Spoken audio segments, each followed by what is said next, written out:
Correcto. Entonces no tendría... ¿Cómo? No tendría acción. Redibuje. Ok. O sea, quedaría igual. Porque no tiene efecto, porque no es inhibidor alostérico. ¿Qué hace el inhibidor alostérico? Dibujó bien. Sí. Lea lo que dibujó. ¿Qué le pasó a la potencia? ¿Y qué le pasó a la eficacia? ¿Qué hizo el inhibidor alostérico? Inhibidor a la...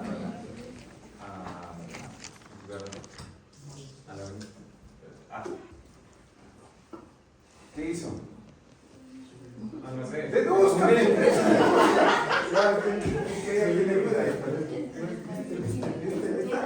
sí, ya, no digas nada, están grabando, no puede ser útil. Pero estaba verificando si entendiste o no. Y está todo perfecto, pero o sea, hay un concepto que te falta aclarar. ¿Qué hace el inhibidor alostérico? ¿Qué le hizo a la potencia? ¿Y qué le hizo a la eficacia? Por eso. Entonces, no, si fuera antagonista, fuera este. Ya. Para competir con la afinidad cilindro sobre este. Este mejoró la potencia y la eficacia, este quitó potencia y eficacia. ¿Está bien dibujado? Ya. El antagonista no va ahí. ¿Estamos? Sí. ¿Estamos? ¿Seguro? O sea, yo tengo una pregunta. Dale. O sea que los receptores alostéricos Como el GABA, los receptores que tienen sitios alostéricos como el GABA. Ajá, aumentan, ¿cómo aumentan la eficacia?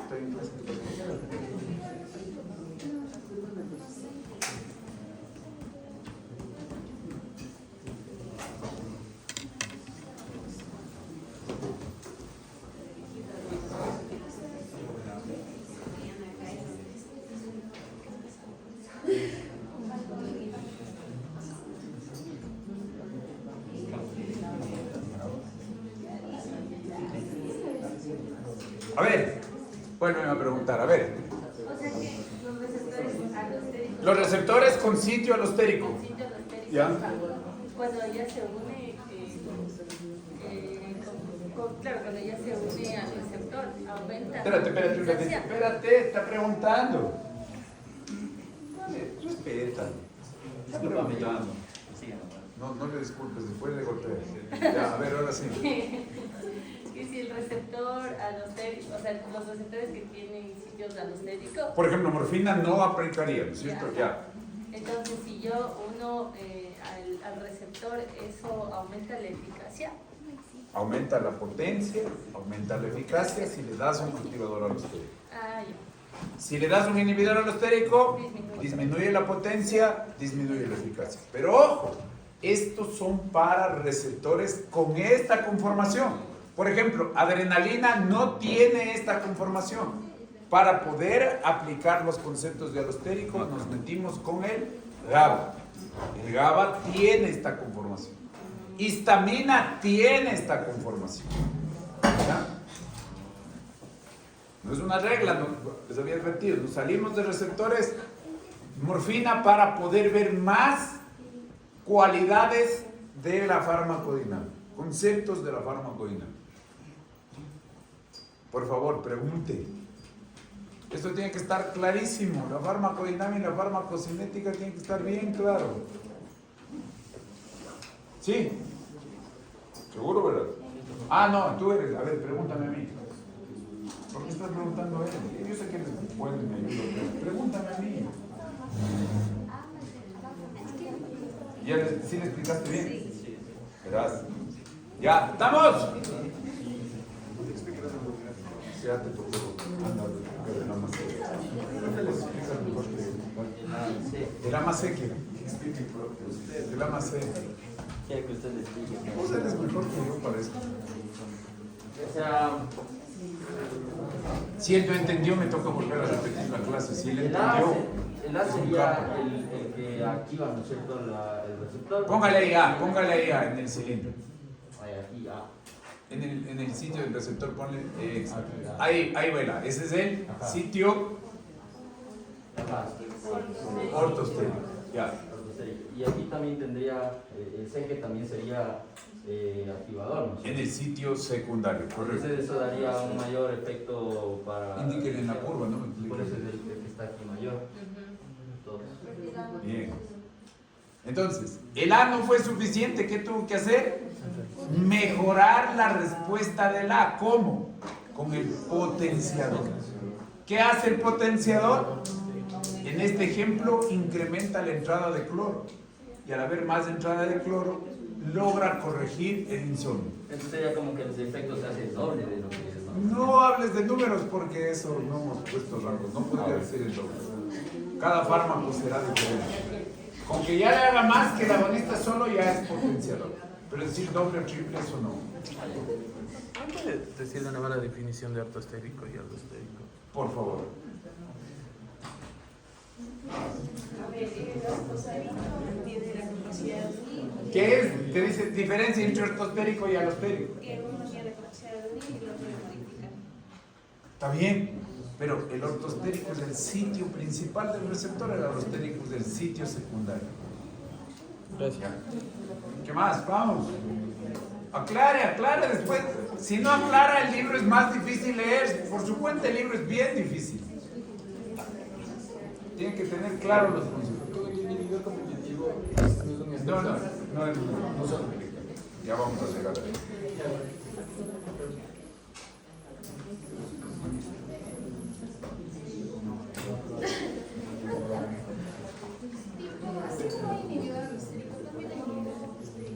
Correcto, el inhibidor ortostérico sería el antagonista competitivo. Tipo A más B. Pero el chiste es, la curva ya sería como simplemente... No, ves. Él me dice, así como hay inhibidor alostérico, hay inhibidor ortostérico. Sí, sería el tomate, sería el B. Sería la competencia por el mismo punto. Entonces, ¿qué? Si compito por el mismo punto, hay afinidad, hay especificidad, y ahí yo tengo dos escenarios: competencia reversible o irreversible. Ya vamos, ya está bien, de eso se trata, que ya vayas deduciendo, pero todavía la mayoría no está ahí. ¿Ya estamos? En este receptor también se pueden crear tolerancias así que se endocite. Sí. Buen aporte. Pueden guardarse los receptores del GABA.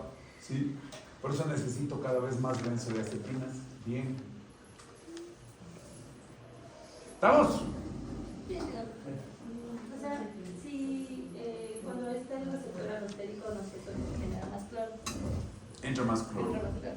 Y hacen la membrana como carga más negativa. Más negativa. En la patología, al estar más negativo, trata de resolver el proceso.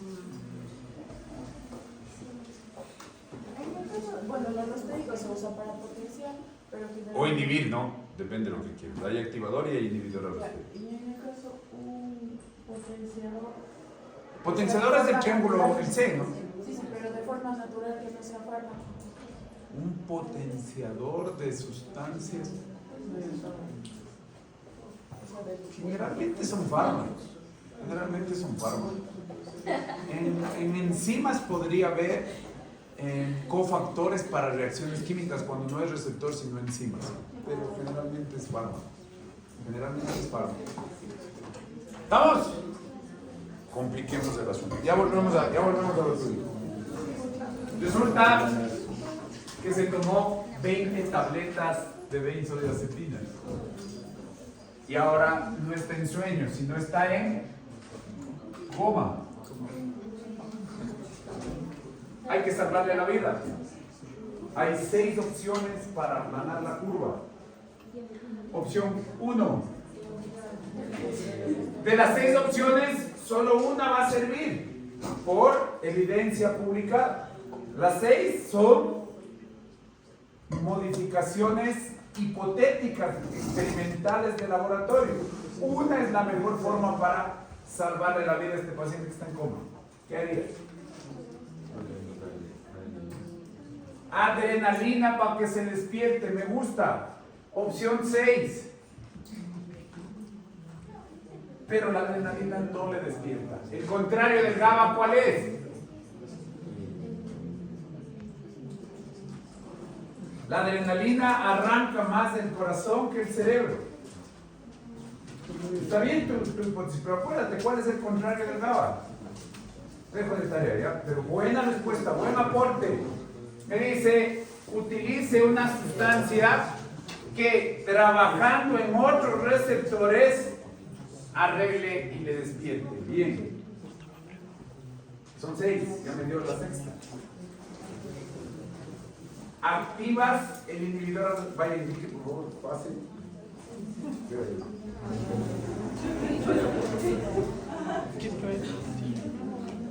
Pero si ya me dices, está bien la respuesta, solo quiero saber si estás comprendiendo el concepto.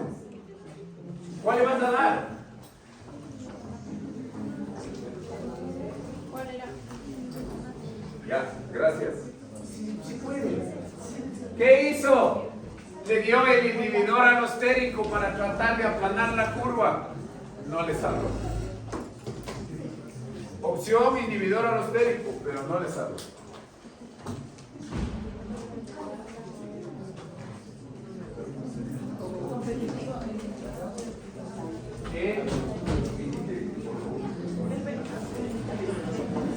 Dice, opción 4. Dele un antagonista para competir con el GABA. No le salva.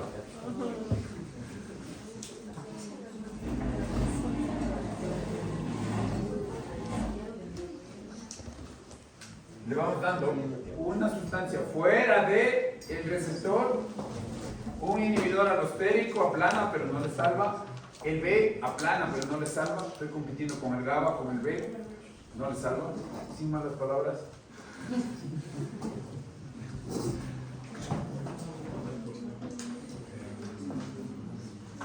Sí, ¿de dónde vino ahora? ¿Qué pasó? Apareció aquí de... No sé, o sea, un fármaco que creo que es una regulación negativa. No. Es una respuesta 7. Dice, denle un fármaco para que el núcleo esconda los receptores. Meterme en el núcleo es terapia génica. Entonces no. Vamos. No, pero bueno, voy a aceptar tu respuesta. Ahora ya son 7. Métase en el núcleo. Eso todavía no es formal.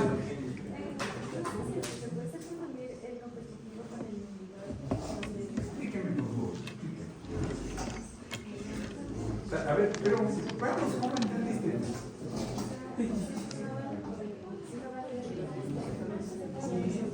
¿En dónde? Ah, ok. Repite el 5 y el 6. Buena idea, pero no se puede.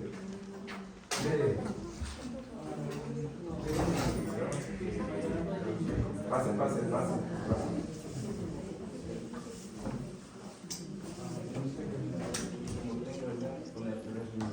Ya dijo, ya está en las 5. Ya está en las 5, dale Felipe. Pero ya me dice le digo que hay que meterse en el núcleo y es la 7ª. ¿Dónde estabas? A ver, pase, por favor, pase.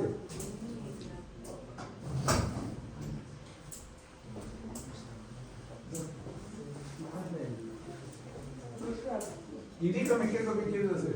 Pero es que yo pensé las benzodiazepinas, si las benzodiazepinas son alostérico para hipertensión, tapo aquí, tapo acá. Una nomás le tienen que decir. ¿Y por qué no los uso? Porque solo con un fármaco sirve. Y el B no sirvió. Solo un antídoto le salva al paciente. Están diciendo el B. Ya dijeron B, no sirvió. El A es el GABA.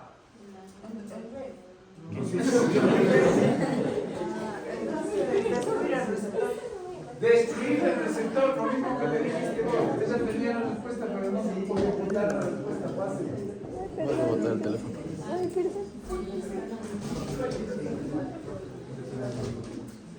Déjale que ya tiene. Dale, apúreme, a las 9 nos vamos.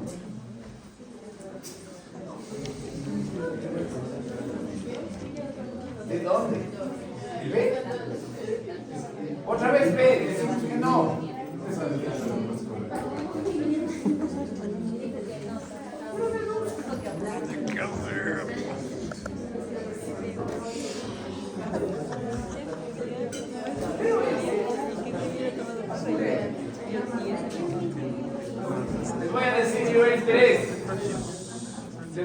nivel 3. Existe un grupo de sustancias que se dibujan para abajo. Se llama agonista inverso. ¿Qué es el agonista inverso? El agonista inverso aplica cierto grupo de receptores. No tienen todos agonista inverso. ¿Qué es lo que le caracteriza al agonista inverso? Hacer lo contrario que el endógeno. ¿Qué hacía el GABA? Dormir. ¿Qué hace el agonista inverso? Despertar. Y para reflejar que es contrario, el modelo matemático es debajo del cero. Ya vamos a ver más a profundidad, pero les presento una opción, es el agonista inverso. El 2, dar un agonista parcial. Todo lo que compite por el ortostérico, por el sitio principal, puede ser agonista total, antagonista o agonista parcial. Tampoco le salva. El que le salva, Carla, es el antagonista del activador alostérico. O sea, Se llama lumacenilo. o sea, si tengo un alostérico. Tiene alostérico. Aquí, ¿quién es el problema? ¿Cuál es el mecanismo de acción de la benzodiazepina? ¿Me puedo ir a la parte alostérica sin pasar por el Correcto. Correcto. ¿Con qué enlace se está uniendo las benzodiazepinas al sitio alostérico? Alguien le boicoteó. Ahí está. No haga caso a lo que dicen por atrás. Si no está ahí, es malo, ¿no es cierto? No covalentes. Entonces, ¿qué toca aquí? No covalentes, porque si fuera covalentes está muerto, no hay cómo salvarle. Para poder ganar aquí, yo debo poner el antídoto flumacenilo en mayor cantidad y desplazo a las benzodiazepinas.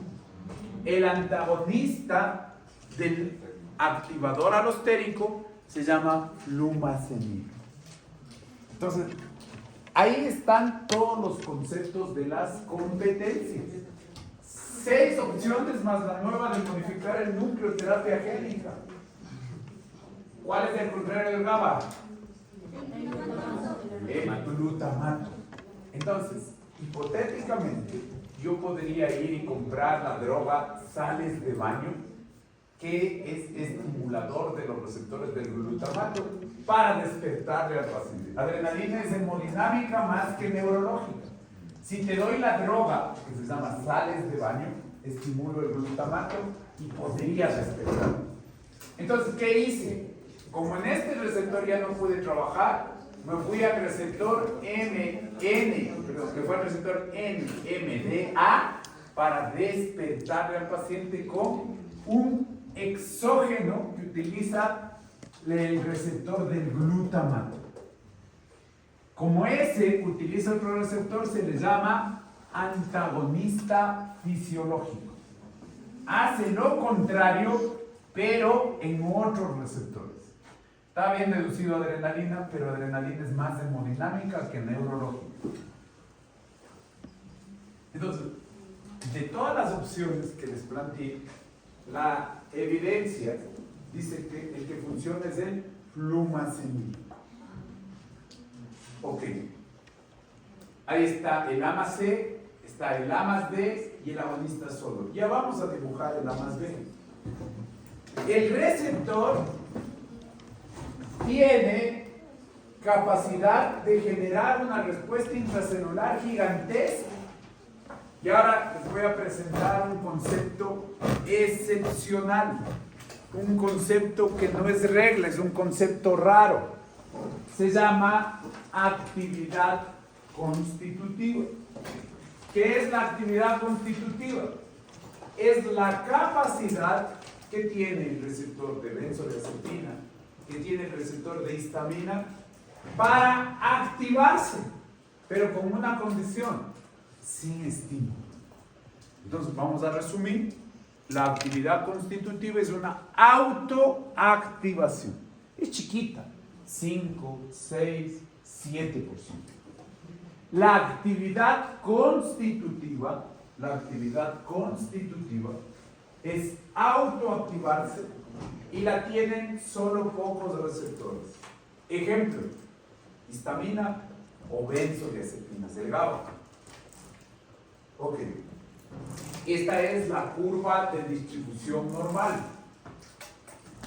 Esta curva tiene en los extremos hipersensibles y resistentes. Así se explica el porcentaje de respuesta a diferentes dosis. La curva de distribución normal evalúa la respuesta en diferentes dosis. Ok, vamos a hacer un experimento. El experimento tiene en el matraz tejido. ¿Y para qué sirve este experimento? Para deducir, conforme voy haciendo las hipótesis, la prueba de diferentes dosis para encontrar las diferentes concentraciones, las diferentes dosis que ocupan el receptor. Ejemplo, concentración 1, hay 2 moléculas, ocupo uno de los 10 receptores, 10%. Concentración 2, 4 moléculas, ocupo 2 receptores, 20%. Sigo subiendo la concentración y voy valorando la capacidad del tejido de llevarse bien con el fármaco, de unirle al fármaco. En 40 de bolitas rojas, el porcentaje de este fármaco es de 80%. Estoy en el laboratorio y digo, este fármaco se está uniendo al tejido. Y entonces tengo el siguiente experimento. 2 fármacos, el A y el B. ¿Cuál se une al tejido? El A. ¿Qué está pasando? El B no se une al tejido. El B dice, no sirve para ese tejido. Entonces en el laboratorio, ¿qué dice? A este fármaco A le vamos a continuar estudiando porque se une al tejido. Este fármaco B no está bien para este tejido, no está bien para este experimento, no va a la cancha. Le guardamos para otro estudio, tal vez sirve para otro tejido. ¿Qué hice ahorita? Comparé el porcentaje de ocupación de receptores. Preguntas hasta ahí. Esto se dibuja. Voy a ver cuántos receptores ocupa, cuántos quedan vacíos. El hecho de que el fármaco ocupe el receptor se llama afinidad. Cambio la curva. La curva que nosotros le llamábamos dosis-respuesta, para evaluar la afinidad se llama dosis porcentaje de unión, ocupación de receptores. Unión es bond en inglés, por eso le ponen la B. Entonces ahora voy a comparar no la respuesta, sino el porcentaje de unión a los receptores. Si es como el tejido A, el porcentaje es buena afinidad. Lo contrario de afinidad. No me digas que es afinidad porque fue a buscar en un diccionario y no existe. Repulsión, me gusta. Otro.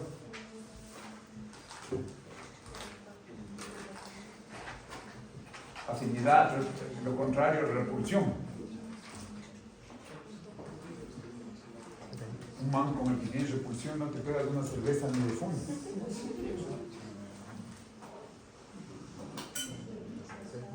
Dele, ya buscó en el Google, diga, vean. Pero entonces haga eso, le toca responder y usted está chateando con otra persona ahorita. No es la llamada del teléfono, usted busque ahí rápido, contrario de la afinidad. Pero había que buscar los antónimos, no los sinónimos. Afinidad. Disparidad, está bueno. Disparidad, repulsión. Los farmacólogos, al término que lo van a utilizar contrario a afinidad, es disociación. Entonces, la curva ahora se llama dosis porcentaje de ocupación. Es la misma curva que dosis-respuesta, pero su utilidad es diferente. En vez de decir potencia, utiliza la constante de disociación. Y en vez de decir eficacia máxima, pone el bond max o unión ocupación de receptores máxima. El dibujo se solapa, se superpone al de dosis-respuesta. Pero ojo, la utilidad es experimental. Yo puedo dibujar el A y puedo dibujar el B. Este es el fármaco A, el que sí es afín al tejido. Y al yo decirte si es afín, sigo experimentando sobre una probabilidad de utilizar ese fármaco en ese tejido. Entonces digo, aquí es afín. La potencia se equipara a la constante de afinidad o constante de disociación.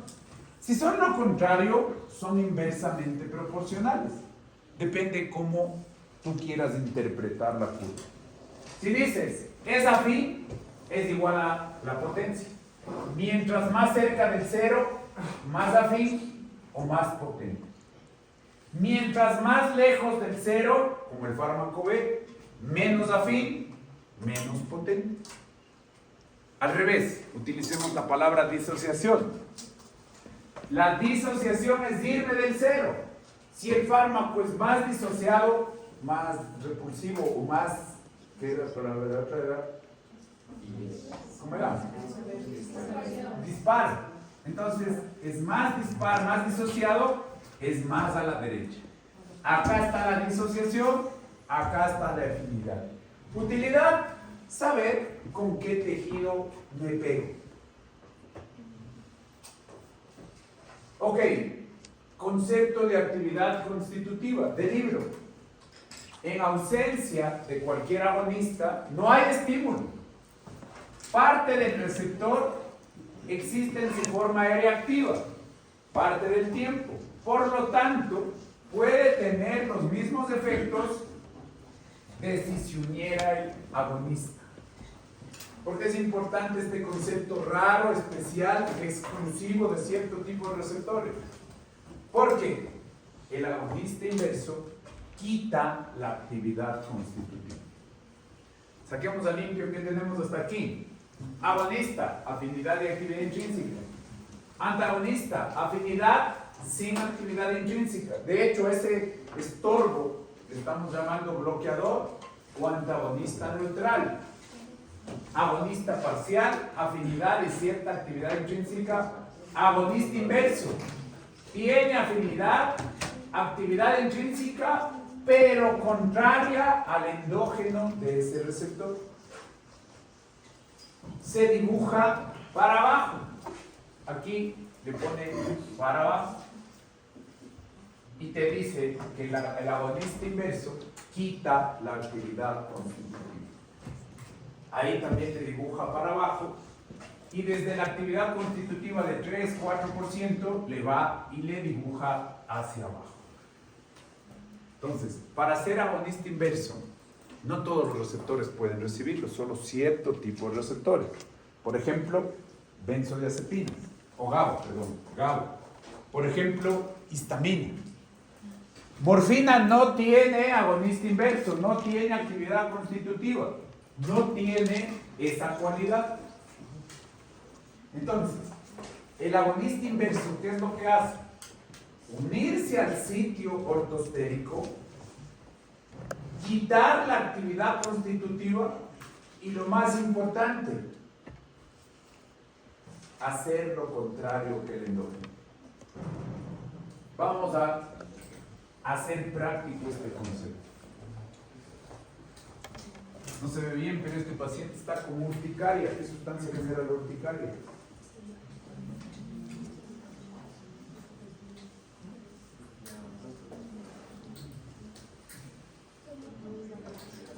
¿Vos sabes? La histamina. La histamina es una sustancia que genera ronchas, genera estos levantaditos que se llaman abones y al paciente le pica un montón. Vamos a trasladarnos a 1970. Tratamiento para la urticaria. ¿Vos querés experto? ¿Qué te dieron? Un antihistamínico. El antihistamínico llega al receptor,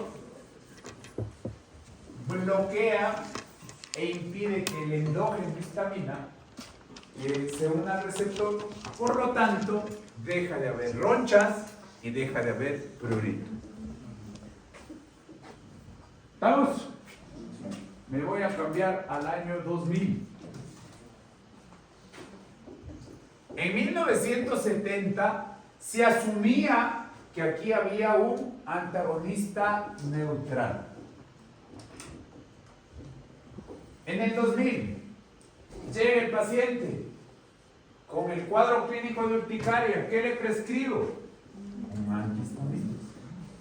Sin embargo, en la diferencia de 30 años, se descubrió que no es antagonista neutral, sino agonista inverso. ¿Qué se descubrió? Que no es que estaba estorbando, sino transmitiendo señal para quitar la actividad constitutiva. ¿En qué cambia el tratamiento? En nada. ¿Qué es lo que acabo yo de reconocer? La biología molecular del real mecanismo de acción. Yo receto agonistas inversos, antagonistas, no. Yo receto fármacos de los que espero una respuesta farmacológica. ¿Qué es lo importante ahora? Ya sé que no es que estorba, sino que da señal contraria a la del endógeno, señal contraria a la histamina. El concepto de agonista inverso es más biología molecular sobre reconocer el mecanismo de acción. Se dibuja hacia abajo porque es contrario al endógeno.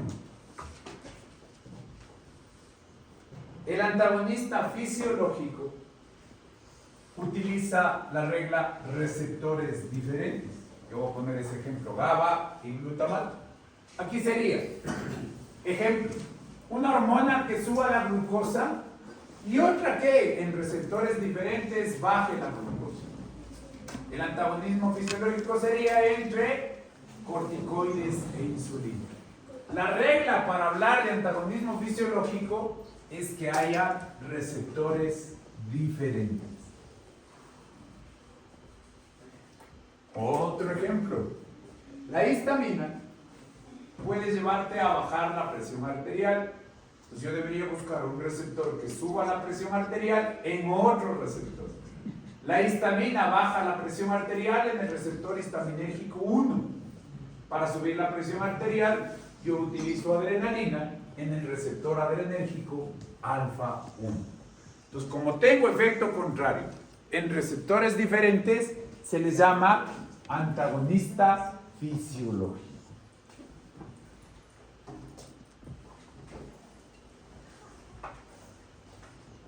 Vamos al experimento número 2. Que a este ratón le dimos morfina.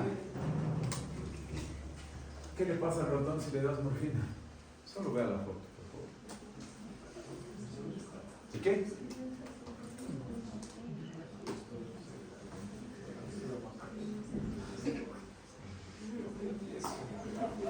¿Qué? Se hace más pequeño.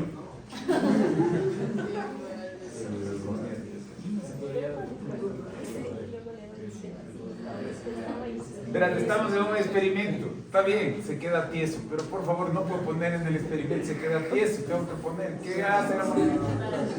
Por ahora me quedan 17 minutos de clase. ¿Qué le hace la morfina al ratón? No puedo poner, se queda tieso. Y es buena respuesta, pero tengo que describir qué significa quedarse tieso. Apure, verán.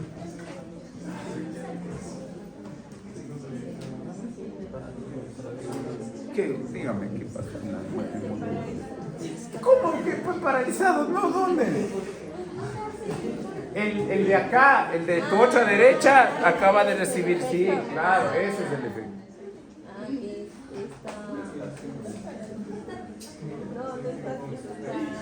No está tieso, no es el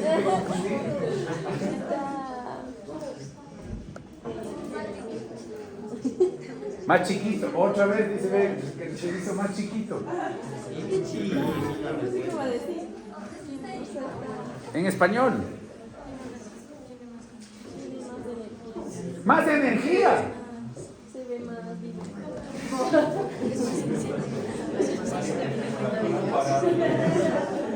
El ratón que decía morfina levanta la cola.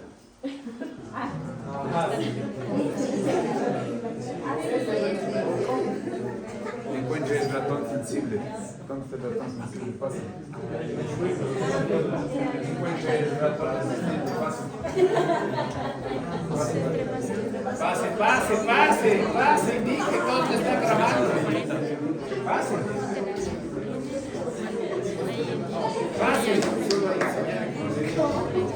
¿Qué es lo que estamos viendo? Esta curva sirve para expresar poblaciones de ratones de experimentación con la respuesta que estoy buscando.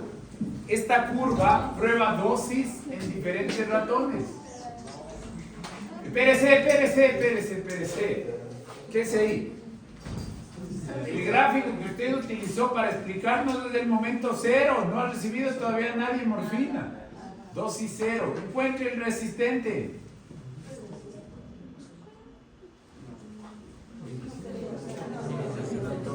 Si fuera tequila, si fuera trago, ¿cuál es el resistente?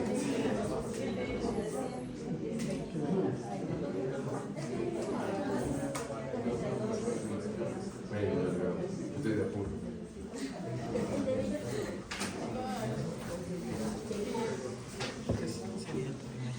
Entonces, en este experimento voy probando diferentes dosis en 10 ratones.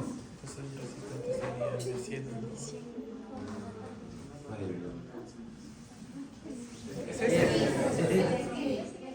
¿Por qué? ¿Y qué significa? ¿A qué dosis? Quiere decir que cuando le dieron 100, ese es el que va a comprar el trago, no le pasa nada, sigue como que no hubiera ido a la fiesta. ¿Está claro cuál es el sensible y cuál es el resistente?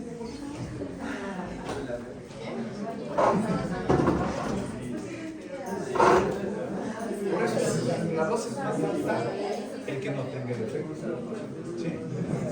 El otro es la dosis más chiquita, el que tuvo el efecto es el sensible. A ver, cuando yo hago potencia y eficacia, estoy evaluando a un individuo. Aquí que estoy evaluando varios individuos, a rangos de dosis. Esto se llama curva cuantal. Mido en una población de ratones, de individuos, rangos diferentes de dosis y evalúo, ¿levanta o no levanta la cola? Esto, en vez de expresarlo en una curva de distribución normal, voy cogiendo en 2 miligramos un ratón, en 140 miligramos todos los ratones, los 10, y voy dibujando. La forma de expresar la distribución normal, que era sensible, resistente y aquí la mayor parte de individuos, la dosis media, le voy a levantar el gráfico de montaña a esta vertical. En esta dística, esto se llama frecuencia acumulativa. Entonces, el mismo gráfico que está aquí, la montaña de distribución normal, se expresa acá. Es el mismo gráfico. Dice lo mismo. Pero la farmacología utiliza la frecuencia acumulada para comparar dosis del efecto deseado, dosis del efecto no deseado, y en animales, la dosis letal. Entonces, la curva de distribución normal se expresa en frecuencia acumulativa. ¿Para qué me sirve a mí? Esta es la dosis normal de morfina, la dosis del efecto deseado. ¿Qué hago yo acá? El dibujante es muy ilustrador. Pone una jeringuilla de 10 veces el tamaño. Esta es la dosis del efecto no deseado. Es decir, me vine para acá, incrementé la dosis. Si yo incremento la dosis, A esto se le llama intervalo de seguridad o índice terapéutico o ventana terapéutica. El intervalo entre la dosis segura y la dosis alta me avisa la seguridad del fármaco. Fíjense lo que acaba de pasar. El señor con un envejecimiento patológico ya no tiene riñón, ya no tiene hígado. ¿Qué le pasó al intervalo de seguridad? La dosis normal ya le ponen problemas. Conclusión, la curva cuantal sirve para determinar la seguridad. La curva cuantal sirve para, comparando la dosis del efecto deseado con la del no deseado, saber dónde me voy a meter en problemas. Hagamos un último ejemplo. La dosis de 1 gramo de acetaminofén sería la dosis del efecto deseado, frecuencia acumulativa. La dosis del acetaminofén peligrosa es 10 gramos. Entonces, la seguridad del acetaminofén está entre 1 gramo y 10 gramos. Mientras más amplio sea este intervalo, el fármaco es más seguro. ¿Qué chance hay de equivocarse en 9 tabletas? Poca probabilidad. Podría pasar, sí, pero la probabilidad es baja. Este es el escenario de la utilidad de la curva cuantal, poblaciones de individuos, porque de aquí sale la dosis a la que yo le prescribo al paciente. Al descubrir la dosis promedio, es la dosis que yo prescribo. ¿Cuál es el problema? Que debo pensar que hay sensibles y resistentes. Sensible y resistente. Preguntas. La farmacodinamia para evaluar seguridad utiliza el índice terapéutico. La farmacocinética, el umbral y la concentración máxima tolerada, la ventana terapéutica. Vamos con el experimento 3. Yo lo hago experimental porque en realidad los conceptos no son de la práctica diaria, sino que son conceptos de laboratorio. Este gráfico que está aquí es el A más B. Van a llegar al mismo punto, van a llegar a pelear y competir por el mismo punto. ¿Cómo se dibuja la competencia reversible? La competencia reversible se dibuja con la línea de la competencia en verde igualando la del agonista solo en azul. ¿Qué es lo que está pasando en este gráfico de expresión de competencia reversible? Aumenté la dosis para llegar a la curva del agonista solo.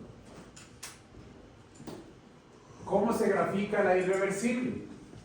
Por más que yo aumente la dosis, no se encuentran las curvas. Quiere decir que aquí hubo enlaces covalentes, aquí hubo no competencia o irreversible, y aquí hubo competencia o reversible, enlaces. Ya se puede dar enlaces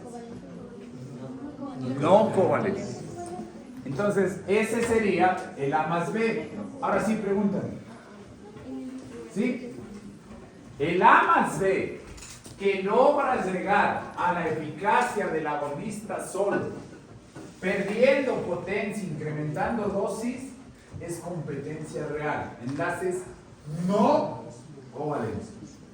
Y el A más B que no llega a la competencia real o es no competencia o irreversible, llaman enlaces covalentes. Entonces voy a hacer un experimento. Voy a darle al paciente una sustancia con enlaces covalentes. Entonces yo digo, cuando yo al paciente le dé la sustancia del experimento, nunca la eficacia debería alcanzar la del agonista solo. Nos dices, vamos al experimento. Doy la sustancia y espero que haga este dibujo. Sin embargo, me hace este dibujo. Oye, pero yo puse covalentes. ¿Qué pasó? Salieron nuevos receptores. Se construyeron receptores nuevos, justo lo que me decías. Para que yo pueda vencer la competencia con enlaces covalentes, necesito receptores nuevos. A estos receptores nuevos, que permiten que llegue al efecto del agonista solo, se les llama receptores de reserva. Lo pongo en experimento porque no hay fármacos que diseñen receptores de reserva. Continúo el experimento. En el C, nuevos receptores, sí. Pero en el D y el E, ya volvió a aparecer enlaces covalentes. ¿Qué pasó en el D y el E? Los receptores ya no pueden fabricarse sin límite. Se acabó la materia prima para fabricar receptores. Entonces, solo llegaba con receptores hasta el C.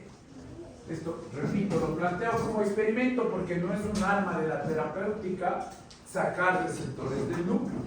Sin embargo, si en el laboratorio, pese a yo dar una sustancia covalente, llego a la eficacia del agonista solo, se llama receptores de reserva. Hasta ahí el capítulo de farmacodinámica. ¿Preguntas?